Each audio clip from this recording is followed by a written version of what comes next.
A partir de las ideas de la Ilustración, en la cual sus principios básicos eran separar los tres poderes, ejecutivo, legislativo y judicial, es decir, el rey ya no tenía el poder absoluto de estos. La fe y la razón, es decir, ya no se basaban en Dios para explicar las cosas, sino que los ciudadanos buscaban otra manera de explicar las cosas.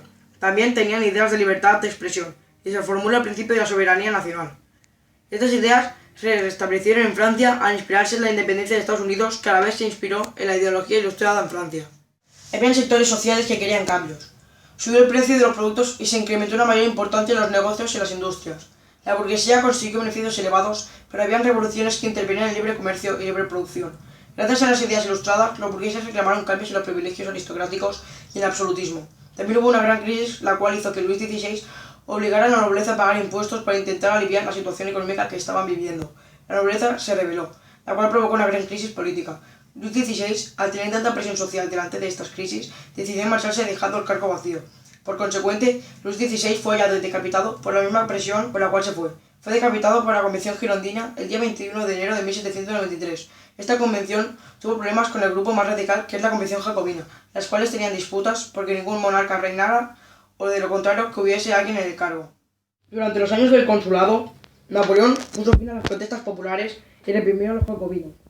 Napoleón poco a poco fue acumulando poderes hasta que en 1840 se coronó emperador. Creó nuevas instituciones y nuevas reformas para consolidar las conquistas. Pretendió crear un imperio con el centro en Francia y dominar toda Europa. Lo consiguió, pero su fracaso en Rusia, las dificultades en España y una gran coalición europea provocó la baja de poder de Napoleón. Fue derrotado definitivamente por las potencias aliadas en la batalla de Waterloo y se quedó en la isla de Santa Elena hasta su muerte. Cuando acabó este periodo, se reunieron las grandes potencias en el Congreso de Viena, con el objetivo de ver a la situación anterior a la Revolución Francesa y poner fin a la soberanía nacional y el constitucional. Volvió al absolutismo. En algunos países, viendo las posibilidades de volver al absolutismo, se hicieron concesiones para sacar a la burguesía partidaria de las reformas. En el Imperio de Austria, en el Imperio ruso y España, la restauración supuso la vuelta al antiguo régimen, mientras que en Gran Bretaña se mantuvo el sistema parlamentario. Al haber gente en contra del retorno del absolutismo, se formaron las ideas liberales. Estas ideas liberales se habían expandido por toda Europa y la restauración no pudo frenar la difusión del nuevo pensamiento. Tres grandes olas revolucionarias, 1820, 1830 y 1848, comportaron la fallida del nuevo sistema de la restauración e impusieron el fin del absolutismo.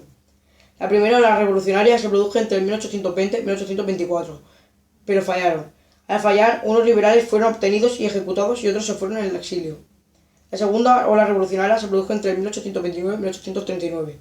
La intervención popular favoreció en la derrota del poder aristocrático. La revolución se inició en Francia en 1830, significó el derribo del Borbón y la implantación de una monarquía constitucional. Con Luis Felipe de Orleans, su influencia fue más lejos de las fronteras de Francia y comportó la independencia de Bélgica. Al final de la década de 1830, el absolutismo desaparecía y se abría paso a un liberalismo moderado. Otra revolución en el 1848 que puso fin definitivamente al sistema de la restauración. En Europa oriental, menos en Rusia, que comportó la abolición del feudalismo.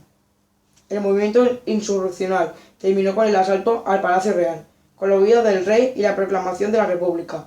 Se hicieron elecciones y el resultado permitió la formación de un nuevo gobierno, de republicanos moderados. En diciembre, el acceso de Luis Napoleón Bonaparte, Napoleón III, culminó con la proclamación del Segundo Imperio. La nacionalidad alemana tenía como perspectiva la unificación de los antiguos territorios agrícolas, protestantes y conservadores con las regiones en proceso de industrialización, con miembros de una lengua y una cultura común. En 1848, la formación de Alemania dirigida por Prusia tenía que romperse las ataduras con el Imperio Austriaco y la presión de la monarquía danesa. En 1850, mientras que Prusia, en combate con Dinamarca, le cedieron los ducados a los Habsburgos. La recuperación prusiana se produjo bajo Guillermo I, proclamado rey en 1862. Nombró primer ministro a Otto von Bismarck. La unificación de Alemania era su primordial objetivo. Reprimió los movimientos liberales y democráticos. Bismarck se preparó para combatir a Austria y Francia, con la victoria de Bismarck en Sadova en 1864 contra Austria. El 19 de julio de 1870, Napoleón III declaró la guerra, que culminó con la rápida victoria de Alemania. En 1871 se proclamó el Reich alemán y Guillermo I como emperador de la nueva gran nación. El proceso de unificación italiano encontró como obstáculo el Imperio Austriaco y Francia, Si Prusia había estado clave en la unificación de Alemania, en Italia este papel no iba a asumir el Piemonte. El movimiento revolucionario de 1848 tuvo un desenlace desfavorable a las aspiraciones de los nacionalistas por la intervención de Francia y Austria.